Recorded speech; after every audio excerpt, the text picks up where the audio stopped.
This Lorehound.com video is brought to you by... Number 1, read the line. You will behold the glory of my sacred wood. That's not him. Okay. Number 2, read the line. You will behold the glory of my sacred wood. Absolutely not. Okay. Number 3. You will behold the glory of my sacred wood. That's him. Every year, 1 in 5 gamers is accosted by an elf. We're tired of elves. What's up, Lorehounds? It's Koopy here. We are finally with Star Wars The Old Republic. We're here with Blaine Christine. He's one of the senior producers with BioWare. So obviously we've reported on it, we've talked about it, but this is the first time we've really gotten some good visual experience and hands-on and stuff like that. One of our posters, Mortal, actually commented that he was kind of wishy-washy about it initially based on E3, and mainly because it was all story and it was somewhat boring, but that's changed. We've seen more. So was that your mentality to point that out initially, we have story, and then go from there? Yeah, it was always our intention has always been story is a driving portion of the game, but when you look at it in the larger context of the overall experience, it's 10 to 15%, roughly, of what you're going to be doing in the game. All of the other 80, 85%, whatever, I did my math wrong there, 90, 85, 90% is going to be all of the other activities that you do in an MMO, which is amazing Star Wars action-packed combat, space games, space exploration, auction house, crafting, harvesting, raids, PvP, all of those things, plus much, much more. So how many classes do we end up having now? Because you guys just announced pretty much all the specs, the trees, I forget which way you call them, for the classes. How many was it total? So we have 8 base classes, and then we call them advanced classes, and there's 2 per class, so it's a total of 16. If you sort of, as advanced classes, once you branch out, there's really 16 different trees you can branch into. And obviously it's just the 2 factions. Right. So, and then we're gonna go from there. And the story is actually set forward from the movies. No, we're 3,000 years before the movies, 300 years after the events of the original Knights of the Old Republic. Oh, okay, right. Because obviously otherwise Jedis wouldn't be so prevalent. Right, and stuff. exactly, yeah. That makes sense. So what, we've seen the art style change a bit. What led to that decision? Because before it wasn't a little more realistic, and now it's gone towards the cartoon a bit more. We call it stylized realism, and really in fact, I actually think it's kind of gone the other direction. Last year, I think we were a little bit more colorful, and this year we've actually, and it's mainly just because new tech has come online and the artists have done some more polishing, and so it's all been part of the process. So this is the style we're aiming for, and in fact, it's going to continue to evolve as we're still in development. More tech is coming online. You're going to see the art style improve dramatically, even over what you see now as we get closer to launch.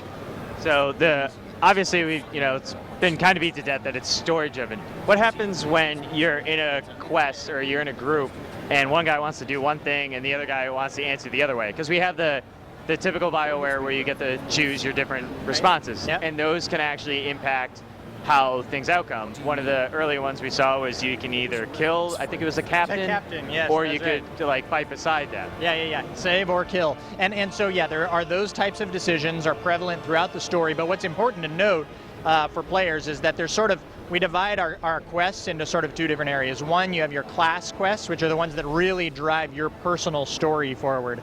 And then you sort of have everything else, which we call world quests, bonus quests, bronze quests, side quests, all the other stuff that you do.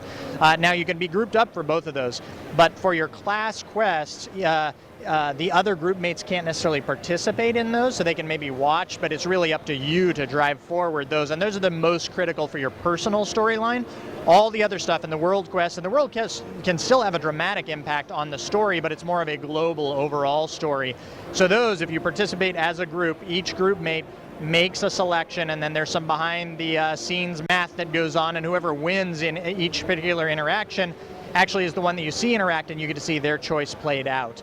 And so the most dramatic for your personal storyline, you completely control. The other ones, it's more of a group experience. And I think it's great. I think it's awesome to be in a group and you're like, no, I don't want to kill him. I don't want to kill him. Oh, he killed him. Why did he do that? And it's really fun. So the personal stuff, only reflects on the guy who's actually making those choices for the personal things. Yes. And the other guys are really there to help him through the quest because Yeah, it may be too absolutely. difficult or whatnot like that. That's exactly right. So your group mates can still help you on your quests and yeah, defeat enemies, etc.